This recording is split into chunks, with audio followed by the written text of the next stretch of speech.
17ই জ্যৈষ্ঠ জামাই ষষ্ঠী হাতের মধ্যে 7টা বা 5টা সুতো বেঁধে দিতে হয়। নিয়ে কি করতে হয় মায়েরা, একটু ওই বেলপাতা বা একটু ফুল দিয়ে দিতে হয়। এবার লক্ষ্য করুন, দইয়ের ফোঁটা শাশুড়ি মা জামাইয়ের কপালে দেয়, আর সেদিন শাশুড়ি মা উপবাস করে থাকে, মাছ মাংস ডিম কিছু খায় না, আর যদি উপবাস না করতে পারে নিরামিষ খায়। কিন্তু জামাইয়ের জন্য কিন্তু উত্তম মধ্যম খাওয়া দাওয়া হয়, খুব ভালো ভালো খাবার আনা হয় জামাই এবং মেয়ের জন্য। কিন্তু মাথায় রাখবেন যে যেখানে বসে আছেন, যেদিন জামাই ষষ্ঠী তার আগের দিনে বাড়ির ঈশান কোণে একটা তামার পাত্রে গঙ্গা জল নিয়ে তাতে কয়েকটা তুলসী পত্র ফেলে রাখবেন। যেদিন জামাই ষষ্ঠীর দিনে জামাই আর মেয়ে একসঙ্গে আসবে, ওই গঙ্গা জল তুলসী পত্র দেওয়া মাথায় জলটা ছিটিয়ে দেবেন, এতে মেয়ে জামাইয়ের বিরাট উপকার হবে। এই জামাই ষষ্ঠী আপনারা পালন করবেন, যদি পালন করতে পারেন লাভ আছে। একটা তাল পাতার পাখা রাখতে হয়, যে কোনো ফল রাখুন আর না রাখুন, করমচা ফল কিন্তু রাখতে হবে জামাই ষষ্ঠীর দিনে, করমচা ফল। আর একটা কাঁঠাল পাতার উপরে 5 রকমের ফুল বা 5 রকমের ফল রাখতে হয়, তাহলে জামাই ষষ্ঠী পরিপূর্ণ হয়ে যায়। জামাই ষষ্ঠীর দিনে একটা কথা আপনাদের বলবি, এই জামাই ষষ্ঠীর দিনে ছেলে মেয়ে মানে জামাই আর মেয়ে জামাই ষষ্ঠী করতে আসে কেন, এই একটা গল্প আছে কিন্তু, মন দিয়ে শুনবেন। বলছে একটা বাড়িতে 2-3টে বউ ছিল, তা ছোট বউটা প্রত্যেকদিন মাছ চুরি করে করে খেত, মাছ ভাজা বাড়ি চুরি করে খেত। এখন একদিন শাশুড়ি মা বলে উঠলো, এই যে বাড়ির মাছগুলো কে খায়? এখন বাড়ির কালো বিড়ালটার নামে দেয় ছোট বউটা, বলে কালো বিড়ালটা খেয়ে চলে যায়। এখন দেখুন বিড়াল হচ্ছে কার বাহন, জোরে বলুন কার বাহন? মা ষষ্ঠী বাহন। বিড়ালে খুব রাগ হয়ে গেল, হ্যাঁ আমাকে নাম দিচ্ছে, আচ্ছা দেখাচ্ছি মজা। ছোট বউয়ের যতগুলো ছেলে ছিল সব ছেলেগুলোকে কেড়ে নিল। ছোট বউ হাহাকার করে কাঁদতে কাঁদতে বনে চলে গেল। আজ বাড়ির যারা আছে সবাই তাকে বনে তাড়িয়ে দিল, চল এখান থেকে, ছেলেগুলোকে হারিয়ে ফেললি, নিজে মাছ খেলি, বিড়ালের নামে দিলি, মা ষষ্ঠী বাহনের নামে, চল এখান থেকে বেরিয়ে যা। বনের মধ্যে ঘুরতে ঘুরতে খুব কাঁদতে থাকে। মা ষষ্ঠী বৃদ্ধা বুড়ি রূপ ধারণ করে বলল, মা তোর কি হয়েছে? বলে আমি বিড়ালের নামে নিজে মাছ চুরি করে খেয়েছি আর বিড়ালের নামে নাম দিয়েছি, এই জন্য আমি অন্যায় করে ফেলেছি, আমার ছেলেগুলোকে হারিয়ে ফেলেছি, আমি পাচ্ছি না। মা ষষ্ঠী বলে উঠলো, ঠিক আছে কোনো চিন্তা নেই, আমি তোকে সব ছেলে ফিরিয়ে দিলাম। সব ছেলে ফিরে পেলো ঠিক কথা, কিন্তু শাশুড়ি মা প্রতিজ্ঞা করলো, যেহেতু তুমি অন্যায় করেছো, মাছ চুরি করেছো, নিজের ছেলেকে হারিয়েছো, আমি তোমাকে বলে দিলাম আজ থেকে তুমি বাপের বাড়ি যাওয়া চলবে না, চলবে না, চলবে না। ব্যাস বাপের বাড়ি যাই। এখন মেয়ের বাবা মার খুব মন খারাপ, মেয়ের বিয়ের পরে যদি শ্বশুর বাড়িতে বাবা বাড়িতে না আসে, তাহলে মেয়ের বাবা মায়ের কি অবস্থা হয়? মেয়ের বাবা মা তখন সিদ্ধান্ত নিল যে বছরে একদিন জ্যৈষ্ঠ মাসের শুক্লপক্ষে জামাই ষষ্ঠীর দিনে একদিন মাত্র জামাই মেয়ে বাড়িতে আসবে। এই জন্য সবাই লক্ষ্য করুন, জামাই ষষ্ঠীর দিনে মেয়ে জামাই যখন বাড়িতে আসবে, একসঙ্গে যেন দুজন বাড়িতে ঢোকে। কি বললাম? একসঙ্গে।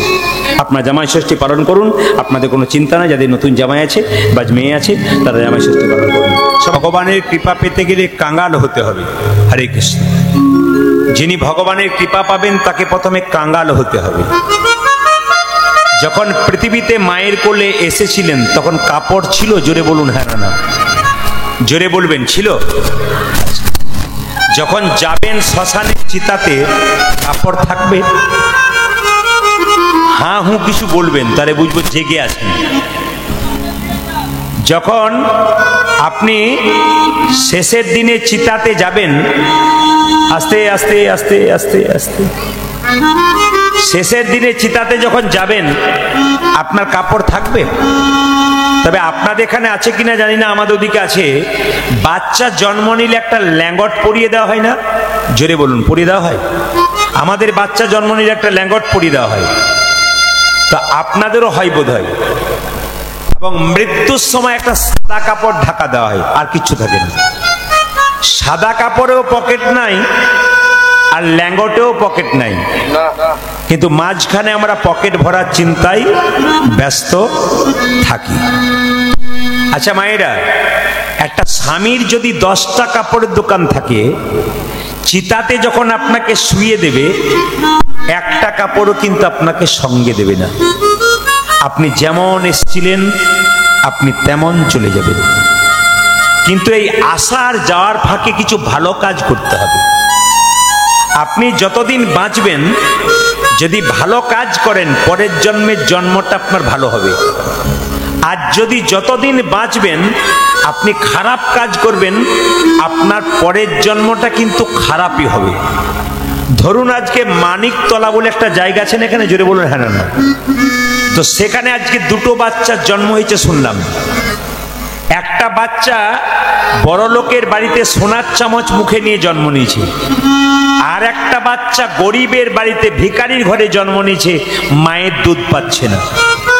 তাহলে একই দিনে দুটো বাচ্চার জন্ম হলো, একজন সোনার চামচ মুখে নিয়ে ধনীর বাড়িতে জন্ম নিল, আর একজন ভিখারির বাড়িতে জন্ম নিল। তাহলে আগের জন্মের কর্ম ভালো বা খারাপ ছিল? যার কর্ম খারাপ ছিল সে ভিখারির বাড়িতে জন্ম নিয়েছে, আর যার কর্ম ভালো ছিল সে বড় লোকের বাড়িতে জন্ম নেবে। আজকে যে কীর্তন শুনতে এসছেন, আপনি মানুষ কুলে জন্মগ্রহণ করে কর্ম যদি ভালো করেন, তাহলে পরের জন্মে আপনার ভালো কুলে জন্ম হবে। আর যদি কর্ম খারাপ থাকে, আপনি ভালো কুলে জন্ম নিতে পারবেন না। দেখুন, এই গ্রামে অনেকেরই প্রচুর টাকা আছে, অনেকেরই ধন সম্পদ আছে, সবাই কি এই অনুষ্ঠানটা করাতে পারছে? এই অনুষ্ঠান করাতে গেলে মন লাগে। মন যার বড়, ধন তার বড়। যত দান করবে, দানে কিন্তু কমে না, মাথায় রাখবেন। আপনি রাস্তা দিয়ে পেরিয়ে যাচ্ছেন, আপনি খুব গরিব মানুষ, একটা ভিখারি রাস্তায় বসে আছে, আপনি পারবেন না তাকে 2 টাকা দেবেন, তবু ফেরাবেন না। 2 টাকাটাই আপনার কাছে 200 টাকার মতো। ভিখারিকে ফেরাতে নেই। সেবা হচ্ছে সবচাইতে বড় ধর্ম। এই যে এত এত মানুষের সেবা আজকে হচ্ছে, বিশ্বকর্মা পুজোর দিনও হয়, এত এত মানুষের আশীর্বাদ কিন্তু ওনার উপরে প্রাপ্ত হয়। আপনারা সবাই মিলে আশীর্বাদ করে দিয়ে যাবেন, যেন উনি প্রতি বছর সুন্দর করে অনুষ্ঠান করতে পারেন। আপনাদের মতো ভক্ত পদধূলিতে নিতাই গৌর হরি বল বলে এই জায়গাটা পরিপূর্ণ হয়ে যায়। সবাই মিলে জোরে একটু উলুধ্বনি দিন, সবাই মিলে জোরে। রাধা রানী কি জয়টা জোরে হবে। শ্যাম সুন্দর কি, হাত থাকলে তুলবেন, না থাকলে তুলবেন না। শ্যাম সুন্দর কি, হ্যাঁ তুলেছে। মদন মোহন কি, হরিবাসর কি, সাধুগুরু বৈষ্ণব কি, রাধা গোবিন্দ কি, গরম লাগছে কি না? পরীক্ষা করে দেখলাম যে সবাই জয় দিচ্ছে। আমি কি বলছি এদিকে নজর নেই, সবাই জয় দিচ্ছেন। হ্যাঁ, আমি জানি এই জায়গার মাটিটা ভক্তের মাটি বটে। দেখুন, রাত্রিবেলায় কে কোথা থেকে ঠিক সঠিক জায়গায় চলে আসছে কীর্তন শোনার জন্য। মায়েরা মন দিয়ে শুনবেন। তাহলে এলাম একাই, আর যাব জোরে বলুন সবাই, নাকি? তাহলে আপনার হ্যাঁ বলছেন যে আমি এলাম একাই, হ্যাঁ যাব সবাই, হ্যাঁ যাব সবাই। আমরা এলাম একাই আর যাব একাই। আস্তে আস্তে, এই যে বাবা রে, মিছিল করে দেবে না। যেখানে কেউ শব্দ করবে চুপচাপ করে দেবেন একবারে। এখন দেখুন, মহাপ্রভু নবদ্বীপের মাটিতে এলেন। তো মহাপ্রভুর জন্ম কত সালে হয়েছিল? 1407 শতাব্দে ফাল্গুন মাসে পূর্ণিমা তিথিতে, দোল পূর্ণিমার দিনে মহাপ্রভুর জন্ম হয়েছিল। মায়েরা, সচিমাতার 8টা, মহাপ্রভুর মায়ের নাম ছিল সচিমাতা। এমনি এমনি নিমাইয়ের জন্ম হয় নাই, 8টা মেয়ে মরেছিল, তারপর একটা ছেলে জন্ম নিয়েছিল, তার নাম বিশ্বরূপ। তারপরে একটা ছেলে জন্ম নিল, তার নাম নিমাই। মায়ের পেটে একটা বাচ্চার কতদিন জায়গা থাকে জোরে বলুন? 8 মাস নাকি না কত? 10 মাস 10 দিন থাকে না মায়ের পেটে? কিন্তু নিমাই মহাপ্রভু মায়ের পেটে 13 মাস ছিল। এখন তো দেখবেন 10 মাসও রাখতে হয় না, তার আগে তো তুলে নেওয়ার ব্যবস্থা হয়ে যায়, না কি বলছেন? আর মহাপ্রভু যাকে নিমাই বলছেন, তিনি মায়ের পেটে 10 মাস 10 দিন নয়, 13 মাস ছিলেন। আমরা আপন আপন হাতে 3.5 হাত, কিন্তু মহাপ্রভু 4 হাত। আমরা এরকম করে দাঁড়ালে আমাদের হাতটা হাঁটু পর্যন্ত যায়, কিন্তু মহাপ্রভু হাতটা হাঁটু পর্যন্ত, আমাদের হাতটা হাঁটু পর্যন্ত যায় না, কিন্তু মহাপ্রভু হাতটা হাঁটু পর্যন্ত যায়। এই জন্য মহাপ্রভুকে আজানুলম্বিত ভুজা বলা হয়। মহাপ্রভুর গায়ের রংটা হচ্ছে কাঁচা সোনার মতো, এত সুন্দর দেখতে। ধরুন আমরা 3.5 হাত, উনি 4 হাত, তা হাজার হাজার মানুষের মাঝে যদি উনি যান, তাহলে কত লম্বা লাগে। একটা বিরাট মানুষ পেরিয়ে যাচ্ছে, দিব্যাঙ্গ সুন্দর, যাকে দেখলে চোখ ফেরানো যায় না, সেরকম মানুষ যাচ্ছে প্রত্যেকটি মানুষের। যাকে দেখলে ভক্তি আসে, যাকে দেখলে প্রণাম করতে ইচ্ছা করে, ইনি হচ্ছেন মহাপ্রভু। মায়েরা, জন্ম নেবার পর নিমাই কান্নাকাটি করে না, হাত পা নাড়াচাড়া করে নাই। যদি 13 মাস পেটের মধ্যে বাচ্চা রেখে কোনো ছেলে যদি কান্নাকাটি না করে, হাত পা নাড়াচাড়া না করে, মায়ের কি অবস্থা হয়? সচিমাতা মনে মনে ভাবলো, আমাদের বাড়িতে একটা নিম গাছ আছে, তো তা আতুর ঘরটা নিম গাছের নিচে করব কেন? জম যদি আমার ছেলেকে নিতে আসে তেতোর ভয়ে আর নেবে না, তাই নিম গাছের নিচে আতুর ঘরটা করলো। আর যেই না নিমাইকে নিম গাছের নিচে রেখেছে মা, অমনি হাত পা নাড়াচাড়া করেছে, কান্নাকাটি করেছে, ছেলের নাম রাখলো নিমাই। কাঁচা সোনার মতো গায়ের রং, নাম রাখলো গৌরাঙ্গ। আর সন্ন্যাস নেবার পর নাম হলো শ্রীকৃষ্ণ চৈতন্য প্রভু। শ্রী মানে কি? সুন্দর। কৃষ্ণ মানে কি? আকর্ষণ। চৈতন্য মানে কি? চেতনা। যিনি প্রত্যেকটা জীবের মধ্যে কৃষ্ণ নামের চেতনা জাগাবেন, তিনি শ্রীকৃষ্ণ চৈতন্য প্রভু। তিনি প্রত্যেকটা জীবের দ্বারে হরিনাম দেওয়ার জন্য এলেন। কিভাবে দিলেন? আপনারা যে বলেন ঈশ্বর যা করে মঙ্গলের জন্য করে, এখন যদি প্রচন্ড বৃষ্টি নেমে যায়, ঈশ্বর যা করে তা মঙ্গলের জন্য। আর যিনি করাচ্ছেন তার কি অবস্থা হয়? আচ্ছা বেশ, এই তো দিব্যি বললেন ঈশ্বর যা করে মঙ্গলের জন্য করে। এইবার বলবেন তো জোরে, আপনার ছেলে মাধ্যমিক পরীক্ষায় ফেল করেছে, নিয়ে আমি যদি গিয়ে বলি ঈশ্বর যা করে তা মঙ্গলের জন্য, আপনার কি অবস্থা হয়? তখন কি বলবেন? বাজে কথা বকবেন না, জানা এখান থেকে। লোকের বেলায় খুব মঙ্গল না, আর নিজের বেলায় মঙ্গল হবে না। ঈশ্বর যা করে সত্যি মঙ্গলের জন্যই করে। আমি দুটো প্রমাণ আজকে দেবো, মন দিয়ে শুনুন। একজন রাজা আর মন্ত্রী দুজনে বনে যাচ্ছিল শিকার করতে। হঠাৎ রাজা যাচ্ছে আগে আর মন্ত্রী যাচ্ছে পেছনে। যেতে যেতে হঠাৎ রাজা পাথরে পাটা হোঁচট খেয়েছে, আর রাজার পায়ে রক্ত বেরিয়ে গেছে। আর রাজা মন্ত্রীকে বলছে, মন্ত্রী দেখো দেখো দেখো দেখো, পায়ে রক্ত বেরিয়ে গেল। তোর মন্ত্রী বলছে ঈশ্বর যা করে তো মঙ্গলের জন্য। রাজা মনে মনে বাজে, বেটা আমার খায় আমার পরে, আর বলে আমার ঈশ্বর যা। কে আছিস? বেটাকে বন্দি কর। এখন মন্ত্রীকে বাড়িতে বন্দি করেছে। সবাই শুনলেন ভালো করে। রাজা একাই বনে গেছে। তা গভীর বনে ঢুকতে ঢুকতে একটা কালী মন্দির আছে, যেখানে প্রত্যেক দিন মানুষ বলি দেওয়া হয়। আজকে কাউকে পায় নাই, পাবি তো পা রাজাকেই পেয়েছে। আচ্ছা মায়েরা বলুন তো, যদি কোনো ছাগলকে মায়ের মন্দিরে বলি দেন, আর ছাগলের পায়ে রক্ত বেরিয়ে যায় বা খুঁত হয়ে যায়, মায়ের মন্দিরে বলি হয়? জোরে বলুন হ্যাঁ না। একবার জোরে বলবেন হ্যাঁ না।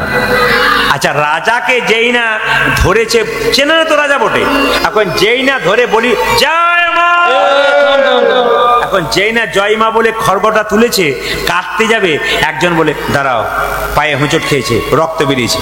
এখন চেনে না রাজা ওঠে, লোকে দু থাপড় দিয়ে পাঠিয়ে দিয়েছে। রাজা মনে মনে ভাবছে, মন্ত্রী তুমি যা বলেছো ঠিকই বলেছো, ঈশ্বর যা করে মঙ্গলের জন্য করে। ভাগ্যে আমি হোঁচট খেয়েছিলাম বলে বেঁচে গেছিলাম। একে আছিস? মন্ত্রীকে মুক্তি দে, মুক্তি দে, ওকে আমি টাকা পয়সা দেবো। মন্ত্রী বলছে, রাজা মশাই শুধু তোমার মঙ্গল হয়েছে তা নয়, আমারও হয়েছে। বলে কেন? আজকে তুমি তো একাই গিয়েছিলে, হোঁচট খেয়েছিলে বলে বেঁচে গিয়েছিলে। আমি যদি তোমার সঙ্গে যেতাম তাহলে আমি নিতাই গৌর হরিবোল হয়ে যেতাম। ঈশ্বর মানে সবার জন্যই মঙ্গল করে। ঈশ্বর যা করে তা জোরে বলুন, সবার জন্য মঙ্গল করে। একটা প্রমাণ আপনাদের বলে দিই। আচ্ছা বর্ষাকালে সাপের উপদ্রব হয় কিনা? জোরে বলুন হ্যাঁ না। সাপের যেমন উপদ্রব হয়, ব্যাঙের উপদ্রব হয়। বর্ষাকালে ব্যাঙ বেরোয় কেন? সাপ খাবার জন্য নাকি? হ্যাঁ বলছেন যে। আমি মাঝে মাঝে পরীক্ষা করছি, বর্ষাকালে ব্যাঙ বেরোয় সাপ খাবার জন্য। কি ভক্তি করে, কি জন্য জোরে বলুন, কি জন্যে বেরোয়? কি জন্যে? পোকামাকড় খাবার জন্য। আর সাপ বেরোয় কেন? ব্যাঙকে ধরবার জন্য, নাকি বলছেন? সাপ বেরোয় ব্যাঙকে ধরবার জন্য, আর ব্যাঙ বেরোয় পোকামাকড় ধরবার জন্য। একদিন একটি সাপ, আচ্ছা ব্যাঙ জানিয়ে দেয় আমি আছি, না সাপ জানিয়ে দেয়? ব্যাঙ জানিয়ে দেয়। প্যাঁক প্যাঁক প্যাঁক, সাপ ভাবে বেটা আজকে বোঝাই। এখন প্যাঁক প্যাঁক শব্দ শুনে যেই না ব্যাঙ সাপটি গিয়ে খপ করে ধরেছে, অমনি ব্যাঙটি কেঁদে কেঁদে বলছে, হে গোবিন্দ আমি তো তোমার, সাপের মুখে পড়েছি, আমাকে বাঁচাও। তখন সঙ্গে সঙ্গে সাপটা বলছে, হে গোবিন্দ আমিও তো তোমার, 1 মাস কিছু খাই নাই, ব্যাঙটা মুখে পড়েছে যেন ছেড়ে না যায়। এখন ভগবান কি করবে? আপনারা কি করবেন বলুন? এবার বিচার করুন। সাপটা বিচার চাইছে যে হে প্রভু, আপনাদেরকে বলছে 1 মাস ধরে কিছু খাই নাই, ব্যাঙটা আমার মুখে এসেছে যেন ছেড়ে না যায়। আর ব্যাঙটা বলছে, প্রভু আমি 1 মাস পরে খাবার খুঁজতে পেরেছিলাম, আমি সাপের মুখে পড়েছি, আমি যেন না মরে যাই। এখন আপনারা কি কোনটা চাইবেন? সাপ ব্যাঙ খাক না ব্যাঙটা ছেড়ে যাক? কোনটা চাইবেন? এই বড় কঠিন প্রশ্ন। ব্যাঙটা ছেড়ে যাক, যা বলেছে তো এটা তো লাভ আছে। বাচ্চার মা বলতে পারছে না, কিন্তু বাচ্চা বলতে পেরেছে। এই দিকে তাকাবেন, কি বললাম? সাপটা বলছে হে প্রভু 1 মাস খাই নাই যেন ব্যাংকটা ছেড়ে না যায়। আর ব্যাংকটা বলছে হে প্রভু, সাপটা বলছে হে প্রভু আমি 1 মাস খাই নাই ছেড়ে না যাই, ব্যাংকটা বলছে যেন আমি মরে না যাই। তখন সঙ্গে সঙ্গে ভগবান বিচার কি করছে দেখুন, ব্যাংকটাকে বলছে এই যে নড়াচড়া করো না, নড়াচড়া করো না, নড়াচড়া করো না, নড়াচড়া করো না। ব্যাংকটাকে ভগবান বলছে নড়াচড়া করো না, চিৎকার করো না, নড়াচড়া করো না, তাহলে কিন্তু একবার নিতাই গৌর হরি বলে হয়ে যাবে।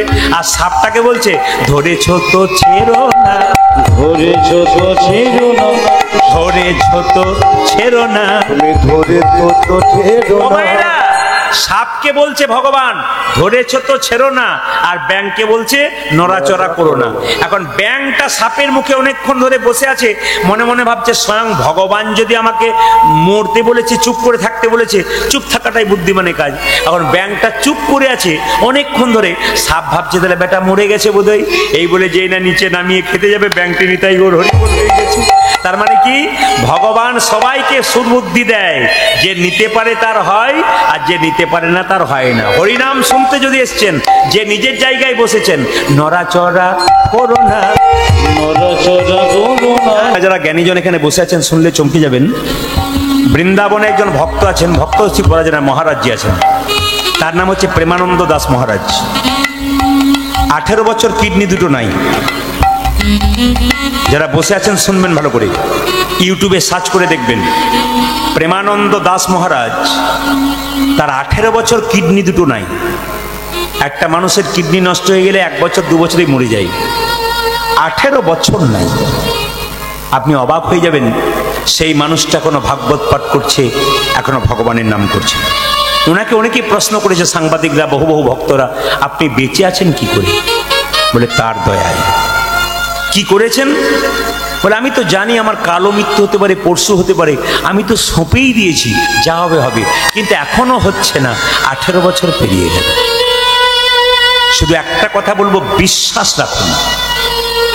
যদি ভগবানের প্রতি আপনার বিশ্বাস থাকে, তবে আপনার কাজ আছে। যে কোনো কাজে, সংসারের যে কোনো কাজে নামবেন, বড় কাজে, আপনাকে মাথায় রাখতে হবে ঈশ্বরের উপর বিশ্বাস করে কাজ করব, তিনি করবেন। আপনি কর্ম করবেন, তিনি আপনার সব সমস্যার সমাধান করবেন, এটা মাথায় রাখবেন যে যেখানে বসে আছে। তো সবাই লক্ষ্য করুন, বিখ্যাত ব্যাটসম্যানের নাম শুনেছেন বিরাট কোহলি, জোরে বলুন হ্যাঁ না না, শুনেছেন কিনা? তার স্ত্রীর নাম অনুষ্কা। যিনি সিনেমার নায়িকা, বড় বড় নায়িকা যারা রয়েছেন, প্রেমানন্দ দাস বাবাজি মহারাজ, তিনি ভোর 3টে কি 4টের সময় নিজের মন্দির থেকে ঠাকুরের মন্দিরে যায়। তো সিনেমার নায়ক নায়িকারা, বিরাট কোহলি তার স্ত্রী, সারা রাত্রি বসে থাকে কি জন্যে? না প্রেমানন্দ দাস বাবাজির চরণ পাবার জন্য। আমরা 3 ঘন্টার কীর্তন শুনতে আমাদের কোমরে ব্যথা হয়, হাঁটুতে ব্যথা হয়, নানা রকম সমস্যা দেখান। এই আমার কাল সকালে কাজ আছে, এই আমার কাল সকালে ডিউটি আছে, এই কাল হ্যান আছে, ত্যান আছে, নানা রকম দেখান। কিন্তু বুঝে দেখুন একটু, যিনি বিরাট কোহলি, তার প্রতিটি দেশে একটা করে প্রায় বাড়ি আছে। তার কি দরকার আছে? তার স্ত্রী আর তিনি দুজনে মিলে, প্রেমানন্দ দেখবেন, ছবিটা দেখবেন আছে, প্রেমানন্দ দাস মহারাজজির কাছে চরণ তলে দুজনে বসে আছে। তারা বলতে চাইছে যে আমি যে ক্রিকেট খেলা শেষ করলাম, এবার আমার জীবনটা কি করে কাটাবো? আর প্রেমানন্দ দাস মহারাজজি বলছেন, শুধু রাধে রাধে বলো, শুধু রাধে রাধে বলো, বাস, আর কিছু নাই। বলে কেন? কৃষ্ণ নিজের মুখে বলেছেন, যদি কেউ রাধে রাধে বলতে পারে, তাকে আমাকে ডাকার দরকার নাই, আমি তাকে কৃপা করে বসেই আছি। শুধু রাধে রাধে বলবেন। আমি বারবার বলবো, কাল থেকে হ্যালো করার দরকার নেই। কেন হ্যালো করছেন? ফোনে হ্যালো কেন বলছেন? রাধে রাধে বলতে পারছেন না? আপনার আত্মীয়কে আপনি ফোন করছেন, রাধে রাধে বাবা ভালো আছে তো, আপনি ফোন করছেন, উনিও পাশ থেকে যদি বলেন কবে থেকে হলি রে, বলে আজ থেকে হলাম, তুইও চালু করে দে, ও দেখবেন একদিন রাধে রাধে বলবে। শুধু রাধে রাধে বলছে। প্রেমানন্দ দাস মহারাজজি বলছেন যে 1000 বার রাধে নাম জপ করলে হবে না, আপনি 3 বার করুন, কিন্তু ভক্তি সহকারে করুন, ওতেই কাজ হবে। 1000 বার বলার দরকার নেই। একটা ছেলেকে 6 ঘন্টা পড়ার দরকার নাই, যদি মন দিয়ে পড়ে তবে 1 ঘন্টাতে রেজাল্ট ভালো হয়। সেজন্য আপনারা কীর্তন শুনবেন, মন দিয়ে শুনবেন, দেখবেন আপনাদের কাজ আছে। ছেলে মেয়েকে বলেন না মন দিয়ে পড়, বেশিক্ষণ পড়ার দরকার নাই, মন লাগা, দেখবি কাজ হবে। একটা ছেলে 10 ঘন্টা বসে আছে বইটাকে মুখে নিয়ে, কোনো রেজাল্ট নাই। একটা ছেলে 2 ঘন্টা পড়েছে, ও দারুণ রেজাল্ট করেছে। কেন করেছে? ও মন দিয়ে পড়েছে। যদি কেউ মন লাগিয়ে কোনো কাজ করতে পারে, ভগবানকে বিশ্বাস করে করতে পারে, জীবনে লাভ আছে। এই জন্য যে কোনো জায়গাতে আমরা এখন যাই, সবাই আমাদের দেখলেই বলে রাধে রাধে বাবা, রাধে রাধে, রাধে রাধে। আপনাদের একবার বলতে হবে জোরে, বলুন কি বলবেন? আর একটু জোরে বলুন। जोर से बोलना पड़ेगा, दोनों हाथ उठा के बोलो, प्रेम से बोलो। কাল সকালে আপনার ছেলে ঘুম থেকে উঠছে না, এক খোকা ওঠ, বলার দরকার নেই, রাধে রাধে, ওঠ বাবা, রাধে রাধে, ওর কানে রাধে রাধে দিন, আপনার মঙ্গল আছে। ভবিষ্যতে বুঝবেন যে ছেলেটা কি মঙ্গল হতে পারে। আপনার স্বামী ঘুম থেকে উঠছে না, রাধে রাধে, ওঠো, বেলা হয়ে গেছে। তার মানে কি? রাধে রাধে বললে একটা সম্পর্কটা ভালো হয়। আপনার সম্পর্ক ভালো করুন, দেখবেন কাজ আছে। রাস্তায় কারোর সঙ্গে দেখা হয়েছে, আপনি রাধে রাধে বললেন, দেখবেন উনি খুব খুশি হবেন। কেন বলুন তো? আমাকে রাধে রাধে বলেছে। ও যদি জোরেও না বলে, আস্তে আস্তে বলবে রাধে রাধে। তার মানে কি? আপনি ভক্ত তৈরি করে দিয়েছেন। মহাপ্রভু বলেছেন শুধু নিজে ভক্ত হলে হবে না, আরো ভক্ত তৈরি করুন। এইদিকে এইদিকে, 100 বছর অভক্ত হয়ে বেঁচে থেকে লাভ নাই। 100 বছর চোর গুন্ডা মস্তান হয়ে বেঁচে রইলাম, আরো 100টা অভক্ত তৈরি করলাম, এ বেঁচে থেকে লাভ নাই। 10 বছর বাঁচুন, যেন আরো 100টা কৃষ্ণ ভক্ত তৈরি করে দিয়ে যেতে পারে। এইরকম বাঁচতে হবে যেন আপনার দ্বারা আরো 10টা কৃষ্ণ ভক্ত তৈরি হবে, তবে আপনার জীবন সুন্দর হবে। আর আপনি নিজে মাতলামি করবেন, মদ খাবেন। আমি একটা কথা বলে রাখি, সবাইকে বলি, যারা মদ খায় তাদেরকে বলবো, মদের গ্লাসটা নিয়ে তোমার ছেলেটার সামনে একবার বসো। কেন? তোমার ছেলেকে শিখিয়ে দেবে, আমি খাই তুইও খাবি। আমি সব জায়গাতে কথা বলি, যারা মদ খায় তাদেরকে বলবো, তুমি মদের বোতলটা নিয়ে তোমার ছেলের সামনে বসো, মেয়ের সামনে। বলে বাবা বসলে কেন মদ নিয়ে? বলে আমিও খাই, তোরাও ভবিষ্যতে খাবি। মানে আমি জীবনটাকে নোংরা করেছি, তুইও জীবনটাকে নোংরা করবি। তাই বারবার নিবেদন রইল, জীবনকে সুন্দর করতে গেলে কৃষ্ণ নাম শুনতে হবে, জীবনকে সুন্দর করতে গেলে কৃষ্ণ ভক্ত হতে হবে। মায়েরা, কত সুন্দর সুন্দর শিক্ষা আজকে কীর্তনের মাধ্যমে দেবো, আপনারা সবাই লক্ষ্য করুন। কৃষ্ণ একটা সাপের মাথায় নেচেছিল না? জোরে বলুন। সাপটার নাম কি? জল ধরা নাকি? নাকি খালিও না? আপনারা এত জানেন, জানলে তো আমি আসতাম না। সাপের মাথায় নেচেছিল, সাপটার নাম কি? কালীয় নাগ। ওই কালীয় নাগের আপনারা একটা ফণা দেখতে পান, কিন্তু কালীনাগের 100টা ফণা ছিল, 100টা উপফণা। একটা ফণা 100টা উপফণা। আচ্ছা মায়েরা, সাপেদের জীব কাটা না গোটা? জোরে বলুন। আমি জোরে শুনতে চাই, কাটা না গোটা? আচ্ছা, হাত দিয়ে দেখেছেন না দূর থেকে দেখেছেন? কাল থেকে একবার হাত দিয়ে দেখবেন কি আদর করে। না না, সাপেদের জীবটা হচ্ছে কাটা, দূর থেকেই দেখবেন। আচ্ছা, মনে প্রশ্ন জাগে না, সাপের জীব কাটা হলো কেন? এর বিরাট তত্ত্ব আছে কিন্তু। গরুর পাখির নাম শুনেছেন মায়েরা? জোরে বলুন হ্যাঁ না। এই গরুর পাখি মায়ের দাসিত্ব মোচন করবার জন্যে অমৃত এনেছিল স্বর্গ থেকে। বৃন্দাবনে কদম্ব বৃক্ষের উপরে, কদম্ব গাছের উপরে অমৃতের ভাণ্ডটা রেখেছিল। এখন সাপগুলো মনে মনে ভাবছে যে তাহলে অমৃত ভাণ্ড থেকে যদি একটু অমৃত নিচে পড়ে যায়, আমরা অমর হয়ে যাব। যে অমৃত খায় সে নাকি অমর হয়ে যায়। তো অমৃত তো দেবতাদের জন্য বটে, ওষুধদের জন্য নয়, সাপেদের জন্য নয়। কিন্তু একটুখানি অমৃত মাটিতে পড়ে গেলে, ঘাসে পড়ে গেলে আমরা চেটে চেটে খাবো। সাপগুলো চাটছে, কিন্তু একটু অমৃত পড়ে নাই।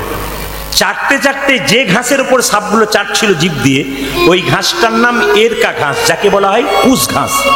চাটতে চাটতে চাটতে চাটতে চাটতে চাটতে এক সময় জিভটা দুটুকরো হয়ে গেছিল। এরকা ঘাস, ধারালো ঘাসে কেটে দুটুকরো, তখন থেকে সাপেদের জিভ দুটুকরো। সাপের মাথায় একটা চক্র থাকে না? জোরে বলুন হ্যাঁ না। এটা কিন্তু যেমন তেমন জিনিস নয়, এটা কৃষ্ণের চরণ চিহ্ন। কৃষ্ণ সাপের মাথায় নেচেছিল, তাই সাপের ওটা কৃষ্ণের হচ্ছে চরণ চিহ্ন। এইবার সবাই লক্ষ্য করুন, যে যেখানে বসে আছেন, ভগবান কৃষ্ণ সাপের মাথায় নাচলো, কই আপনার মাথায় নাচলো না কেন? শুনবেন ভালো করে। আমার মাথায় নাচলো না কেন? আপনার মাথায় নাচলো না কেন? সোজা হোক। এখন থেকে যদি বুড়ো হয়ে যাবি, তাহলে বয়সকালে কি করবি? এইদিকে, সাপের মাথায় নাচলো কৃষ্ণ, কই আমার মাথায় নাচলো না কেন? সাপটা পূর্বজন্মে একটা ভালো কাজ করেছিল বলে তার মাথায় কৃষ্ণ নেচেছিল। এ জন্মে ভালো কাজ করবেন, পরের জন্মে আপনার কৃষ্ণ কৃপা হবে। একটু শুনবেন ভালো করে। সাপটা ছিল পূর্বজন্মে রাজা চন্দ্রধ্বজ। কি নাম বললাম জোরে বলুন? রাজা চন্দ্রধ্বজ। তার পেটে একবার প্রচন্ড যন্ত্রণা হলো, কোনো মতে ভালো হচ্ছে না। একজন বলল, রাজা তোমার পেটের যন্ত্রণা ভালো হবে একটা উপায় আছে। তুমি যে রাজবাড়িতে বাস করছো তার উত্তর দিকে একটা পুকুর আছে, ওই পুকুরে একটা রাজহাঁস খেলা করছে, ওকে ধরে এনে তাকে হত্যা করে তার পিত্তটা খেলে তোমার পেটের রোগ ভালো হবে। আচ্ছা মায়েরা, পিত্ত তেতো হয় না মিষ্টি হয়? রাজহাঁসের পিত্ত খেয়েছেন? তেতো বলছেন যে কোনো জীবেরই পিত্ত তেতো হয়। তা বলছে তেতো হয়, তা তেতোটা খেলে তোমার পেটে যন্ত্রণা ভালো হবে। রাজহাঁসকে ধরে যখন মারতে যাচ্ছে, রাজহাঁস তখন কেঁদে কেঁদে বললো, আমাকে মারবেন না, আমাকে না মেরে যদি আপনার পেটের যন্ত্রণা ভালো হয় একটা উপায় বলবো। বলে কি? যে পুকুর থেকে আমাকে ধরে আনলে সরবত থেকে, তার পূর্ব দিকে একটা গাছ আছে, ওই গাছের ওপর এক মুনি সাধু বাবা পাগুলো দুলিয়ে বসে আছে, দেখবে পাগুলো দুলাচ্ছে, চরণ দুলাচ্ছে। ওনার চরণ ধোয়া জল যদি পান করতে পারো তোমার পেটে যন্ত্রণা ভালো হবে। রাজা বলে কথা, যেমন তোমার মানুষ নয়, সোনার পাত্র নিয়ে গেছে। ও মুনিবর, ডান পাটা এগিয়ে দাও। ডান পায়ে এগিয়ে দিলে পুঁজ আর রক্ত, ছি, এই জল পান করবো না। এ মুনিবর, তোমার বাঁ পাটা এগিয়ে দাও। ও মা, পুঁজ রক্ত তো রয়েছে, পোকা কিলবিল কিলবিল করছে, ছি, এই জল পান করতে পারবো না। কিন্তু রাজা একটা ভালো কাজ করেছিল, কি জানেন? বৈষ্ণবের চরণ ধোয়া জল খাই নাই, কিন্তু মাথায় করে নিয়ে এসেছিল। যারা এখানে কীর্তন শুনতে এসছেন তাদের কাছে একটা নিবেদন রইল, গঙ্গা থেকে জল যদি কোনোদিন আনেন, জলটা দেখবেন প্রথমে ঘোলা ঘোলা লাগে, 2-4 দিন বাড়িতে রাখলে জলটা পরিষ্কার হয়ে যায়। বৈষ্ণবের চরণ ধোয়া জল কেউ যদি যত্ন করে বোতলে ভরে রাখতে পারে, প্রথম প্রথম ঘোলা লাগে, তারপর কিন্তু পরিষ্কার হয়ে যায়। আচ্ছা মায়েরা, গঙ্গাতে স্নান করলে কি ভগবানকে পাওয়া যায়? যে বলুন হ্যাঁ না না না। কেন? আপনার ভেতরে পাপ থাকবে আর গঙ্গায় স্নান করে বেড়াবেন, আপনার লাভ আছে? লোক ঠকাচ্ছেন, চুরি করছেন, লোককে মারছেন, ধরছেন, আর গঙ্গায় ডুব দিচ্ছেন, লাভ হবে? গঙ্গার পারে কত মানুষ বাস করে, তারা তো প্রত্যেক দিন ডুব দেয়, কিছু হচ্ছে না। আমি একটা প্রমাণ দিয়ে দিই। আপনি গঙ্গায় স্নান করতে গেলেন, একটা বোতলে নোংরা জল ভরে বোতলটাকে গঙ্গা জলে ডুবিয়ে রাখলেন, 10 দিন পরে যখন উঠাবেন তখন দেখবেন বোতলের বাইরেটা পরিষ্কার হয়েছে, ভেতরে নোংরা জল যেমন আছে তেমন কারো রয়ে গেল।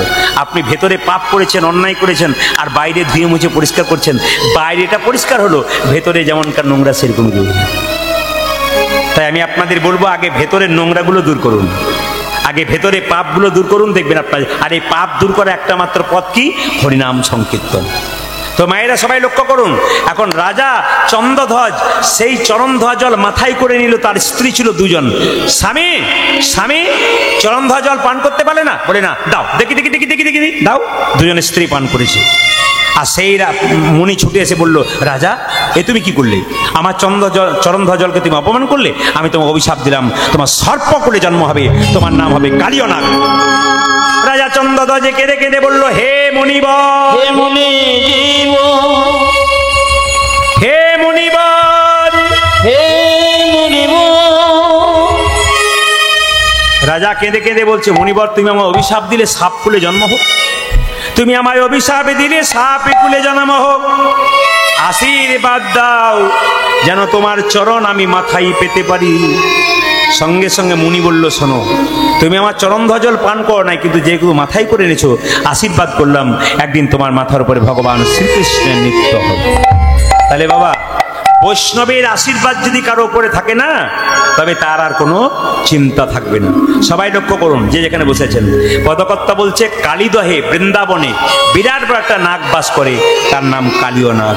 সেই পথ দিয়ে কোনো পশু পাখি পেরিয়ে গেলে বিষের জ্বালায় ছটপট ছটপট করে মরে।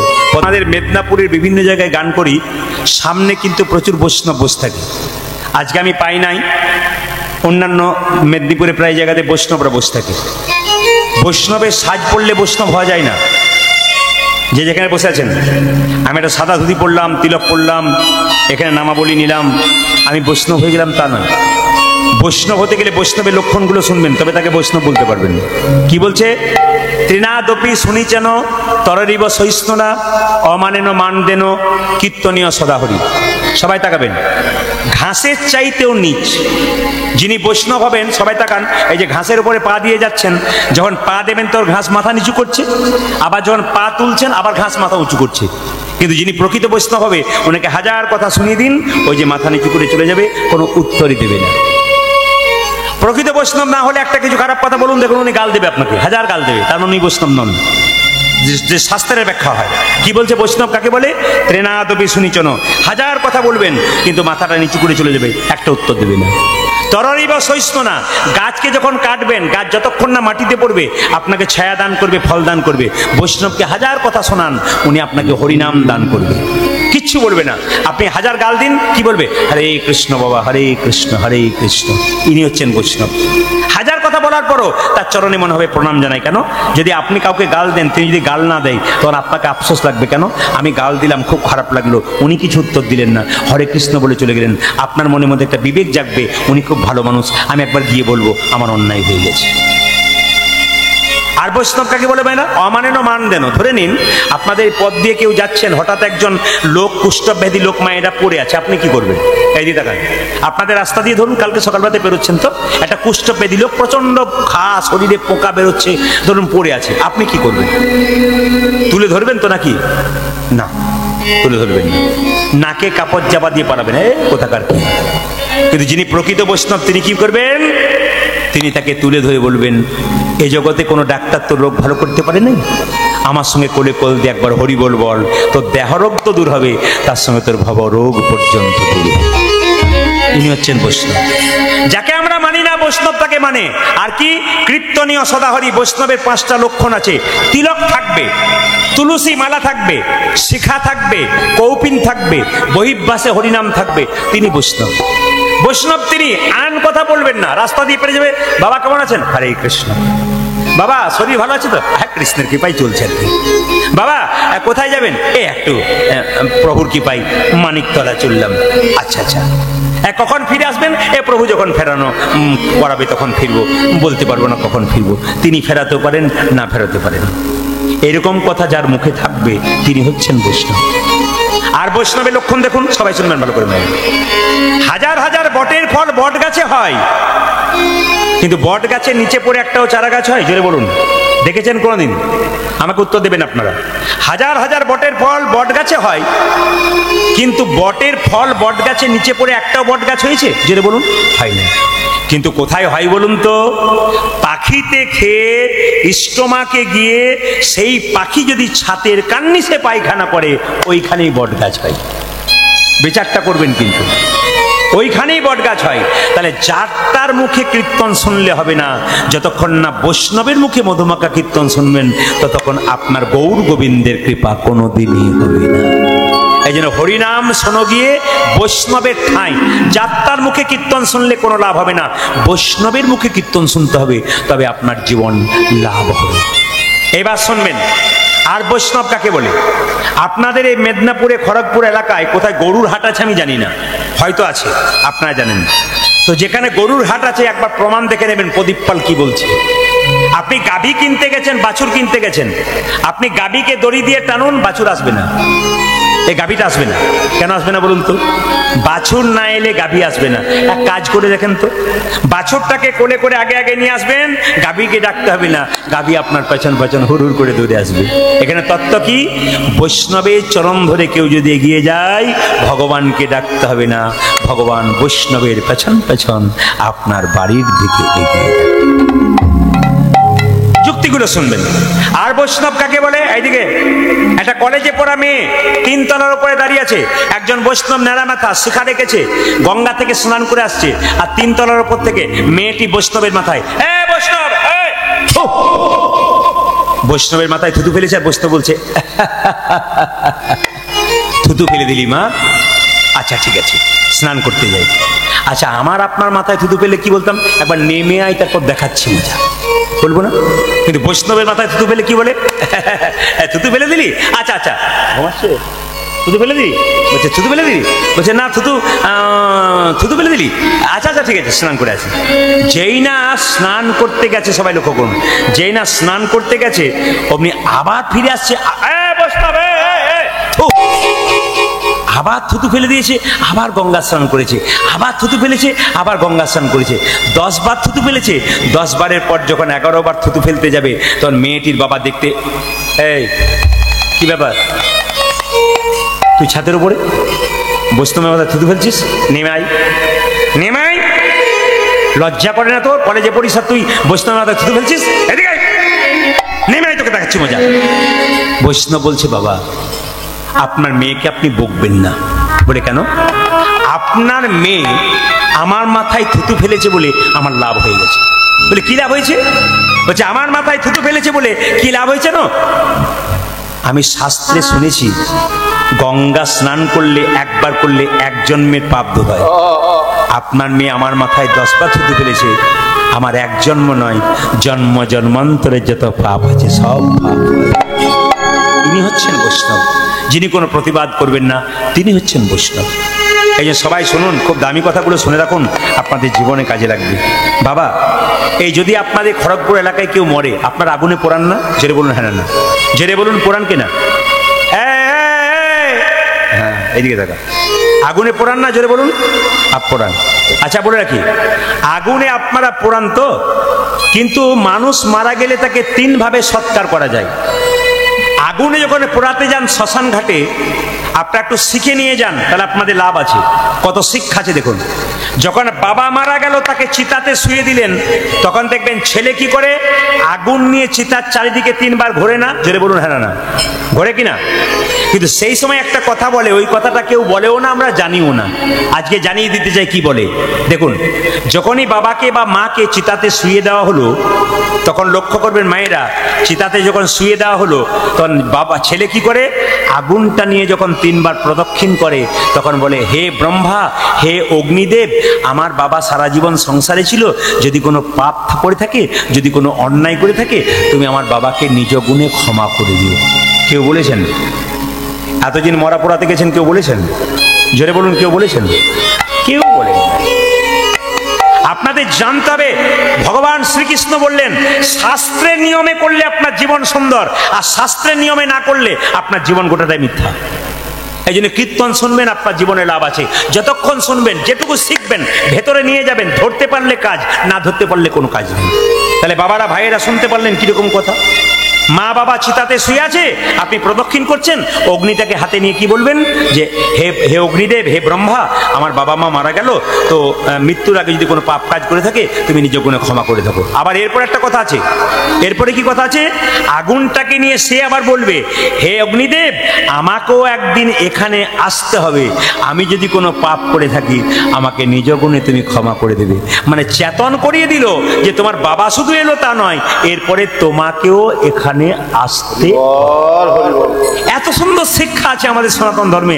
আমরা কেউ জানিও না, আমরা কেউ বলিও না, আমরা কেউ বুঝিও না, খালি জানতে হয়, আগুন দিতে হয়, দিয়ে দিলাম, ঘর চলে এলাম, 15 দিন পরে কাজ করে দিলাম, বাবার ফটোটা টাঙিয়ে দিলাম, ব্যাস আমার কমপ্লিট হয়ে গেল, কাজ শেষ। কিন্তু শাস্ত্র কি সুন্দর শিক্ষা দিয়েছে, এই শিক্ষা আমরা কেউ নিলাম না। আর একটা নিয়ম আছে, এটা হচ্ছে অগ্নি সৎকার। এই যে আমার বাঁ দিকে বসে আছে, ইনি হচ্ছেন বৈষ্ণব। ইনারা যখন মারা যান, তখন এটা কি হয়, ইনাদেরকে ওই জপমালা হাতে দিয়ে সমাধি, যেটা সমাধি বলা হয়, মৃত সমাধি, মাটিটাকে খুঁড়ে তার মধ্যে এরকম মালা জপ দিয়ে চুপচাপ তিলক সাজিয়ে বসিয়ে দেওয়া হয়। একটু লবণ দেওয়া হয়, কেন? যাতে পোকা না হয়। আর একটা হচ্ছে উত্তরপ্রদেশে হয়, ওখানে কিন্তু মানুষকে পোড়ায় না। উত্তরপ্রদেশে গেলে দেখবেন মানুষকে পোড়ায় না। কি করে, একটা মৃতদেহ জন মারা গেছে, তো ওকে মাচাতে শুয়ে রেখেছে, এবার নদীতে নিয়ে গেল, নদীতে, মাঝ নদীতে 2টো নৌকার মাঝে মৃতদেহটাকে শোয়ানো হলো, 2টো নৌকার মাঝে। এবার মাঝ নদীতে যখন চলে গেল, তখন 2টো নৌকা সরে গেল, আর মৃতদেহটা জলে পড়ে গেল। এর নাম সলিল সমাধি। উত্তরপ্রদেশে গেলে দেখবেন প্রায়ই ওরা আগুনে পোড়ায় না, জলের মধ্যেই ভাসিয়ে দেয়। সে পশুতে জীবজন্তু খাক আর যাই খাক, ও গঙ্গাতে ভেসে ভেসে ভেসে ভেসে চলে গেল। একবার বলে দিই আপনাদের, দুটো নৌকা, তার সাইডে মৃতদেহটাকে রেখে দেওয়া হলো। এবার হঠাৎ করে মাঝ নদীতে গিয়ে দুটো নৌকা সরে গেল আর মৃতদেহটা নিচে পড়ে গেল, ব্যাস সল্লি সমাধি। বিভিন্ন জায়গাতে বিভিন্ন রকম নিয়ম আছে, তাই সবাই লক্ষ্য করুন মায়েরা, ভগবান শ্রীকৃষ্ণ কালীয়নাগকে দমন করবে, কিন্তু কালীয়নাগ যেখানে বাস করে এমন বিষ ঢালতে শুরু করলো যে তারপর দিয়ে কোনো পশু পাখি পেরিয়ে গেলে তারা ছটফট ছটফট করে মরে। ভগবান শ্রীকৃষ্ণ দেখলো আমার পাখিকে, আমার পশুকে এত কষ্ট দিচ্ছে, বিষধর সাপটা, একে দমন করতে হবে।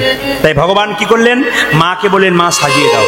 সবাই শুনলে চমকে যাবেন, কৃষ্ণ যেদিন কালীয়নাগকে দমন করেছিল সেদিন দাদা বলায়ের জন্মদিন ছিল। এইদিকে এদিকে আপনারা সবাই বাচ্চা নিয়ে কীর্তন শুনতে এসছেন, মারা তো বেশি এসছেন, বাবারা তো এসছেন, একটু উত্তর দেবেন। আপনার বাচ্চার জন্মদিনে আপনারা কেক কাটেন? জোরে বলুন, একটু বলবেন হা না না। কেক কাটেন? হা না না। যাক, সবচাইতে ভালো লাগলে, এটা ক্যামেরা হচ্ছে আমার অহনা স্টার কীর্তন, এর মাধ্যমে মানুষ দেখতে পাবে।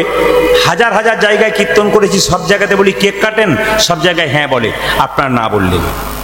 হ্যাঁ, বাচ্চার জন্মদিনে কেক কাটবেন না, বাচ্চার জন্মদিনে মোমবাতি নেভাবেন না। আচ্ছা বলুন তো মায়েরা, আপনার স্বামী 10 দিনের জন্য বাইরে গেছে, হঠাৎ বাড়িতে প্রদীপটা জ্বালিয়েছেন, যদি বাতাসে হুট করে নিভে যায়, আপনার বুকটা একটু কেঁপে যায় না? কি জানি কোনো বিপদ হয়ে গেল নাকি, মনে হবে না? তাহলে আপনার ছেলের জন্মদিনে প্রদীপ জ্বলবে না প্রদীপ নিভবে, যদি বলুন। তাহলে আপনার মোমবাতি জ্বালিয়ে নেভাচ্ছেন কেন? আপনাদের এখানে হয় না, প্রায় জায়গাতে মোমবাতি জ্বালিয়ে হ্যাপি বার্থডে টু ইউ, ফুস, কি ডিজাইন, একবার নির্লজ্জ লোকের মতো কাজ। এইদিকে এইদিকে এইদিকে, বাচ্চার জন্মদিনে কোনোদিন মোমবাতি নয়, এটা আমাদের নয়, খ্রিস্টানদের বটে, ওটা খ্রিস্টানরা করে। আর যে কেক আপনারা কাটেন, ওই কেকের মধ্যে ডিম থাকে। আপনার ছেলে পরীক্ষা দিতে যাচ্ছে, ডিম খাওয়াবেন? জোরে বলুন হ্যাঁ না না। তাহলে আপনার ছেলের ভালো কাজে আপনি ডিম খাওয়াবেন কি? জোরে বলুন, খাবেন না। আমি বলবো, আপনাদের ছেলে মেয়েদের জন্মদিন পালন করবেন, সবার কাছে নিবেদন রইল, কোনো মাছ মাংস আপনি দেবেন না। কেন? আপনার ছেলের জীবনটার উন্নতির জন্য ভগবানের কাছে প্রার্থনা করছেন, আর আপনি একটা ছাগল বলি দিচ্ছেন, পাখি বলি দিচ্ছেন। একজনের জীবন নিয়ে আপনার ছেলের জীবনকে আনন্দিত করবেন কি করে? আপনার তো অভিশাপে পড়ে যাবেন। আপনার ছেলের জন্মদিন হচ্ছে, 50টা ছাগল কাটছেন, আর ছাগলটা যখন কাটছেন, ছাগলকে যখন ধারালো অস্ত্র দিয়ে কাটা হচ্ছে, ছাগলের জীবনটা ছটফট ছটফট ছটফট ছটফট করছে। আপনার ছেলেকে যদি কেউ কাটে, আপনার অবস্থা কি হবে? ছাগলটার মা নেই বলে কিছু বলতে পারলো না, অবলা প্রাণী বলে আপনারা কেটে দিলেন না। যারা মাংস খান তাদেরকে একটা কথাই জিজ্ঞেস করব, না না আমি বারণ করছি না, কম করবেন। যারা মাংস খান তাদেরকে একটা কথা জিজ্ঞেস করব, আপনার আঙ্গুলটা কেটে আমাকে দেবেন, আমি কাল ঝোল করে খাবো, দেবেন কেউ? যেরকম দেবেন। আপনার আঙ্গুলটা কেটে দিতে আপনার কত কষ্ট হয়, একটা প্রাণীকে যখন কাটবেন তার কি কষ্ট হয়। যখন আপনি কোনো প্রাণীর মাংস খাবেন, অনুভব করবেন আমার আঙ্গুলটা কেটে যদি কেউ নাই, তার কেমন আমার যন্ত্রণা হয়। তাকে যখন কাটা হয়েছে, তার মাংসটা আমি খাচ্ছি, তাকে কত কষ্ট পেয়েছে, তারপর সেই মাংস খাচ্ছি, সত্যি কি আমি সুখী থাকবো? বিচার করবেন কথাগুলো। যদি আপনার মধ্যে বিবেক থাকে, বুদ্ধি থাকে, তবে বিচার করবেন। আর যদি মনে করেন কোনো ব্যাপার নাই, যেমন চলছে তেমন চলবে, আপনার কোনো অসুবিধা নেই, আপনি ওইরকমই রয়ে যাবেন, আপনার পরিবর্তন হবে না। শুনতে শুনতে মানুষের পরিবর্তন হয়, যত শুনবেন তত কাজ আছে। ছেলের জন্মদিনে মায়েরা কি করবেন? একটা ঘিয়ের প্রদীপ জ্বালাবেন। কোথায়? জোরে বলুন, কোথায়? ভগবানের মন্দিরে। আর কি বলবেন? হে প্রভু, এই প্রদীপ যেমন জলজল করে জ্বলছে, আমার ছেলের জীবন প্রদীপ যেন দীর্ঘদিন ধরে জলজল করে জ্বলে। আর কি করবেন? আপনি কেক কাটবেন না, একটু পরমান্ন পায়েস তৈরি করে দেবেন। পায়েস তৈরি করে ভগবানের চরণে দিয়ে বলবেন, প্রভু আমার ছেলে যেন ভবিষ্যতে প্রসাদ ভোজি হয়। এরকম যদি করতে পারেন তবে লাভ আছে। ভগবান শ্রীকৃষ্ণ আজকে মাকে বলল, দাদা বলায়ের জন্মদিন হোক, কিন্তু আমাকে সাজিয়ে দাও। কেন সাজাবো? আমায় সাজাইয়ে দাও মা, সাজাইয়ে দাও, আমায় সাজাইয়ে দাও, সাজাইয়ে দাও, সাজাইয়ে দাও মা, সাজাইয়ে দাও, সাজাইয়ে দাও, সাজাইয়ে দাও। উঠে যাবার সময় হলো, সাজাইয়ে দাও মা, সাজাইয়ে দাও। আমার বসলে যাওয়ার সময় হলো, সাজাইয়ে দাও, সাজাইয়ে দাও। বসে যাবার সময় হলো, সাজাইয়ে দাও মা, সাজাইয়ে দাও। আরে বসতে যাওয়ার সময় হলো, সাজাইয়ে দাও,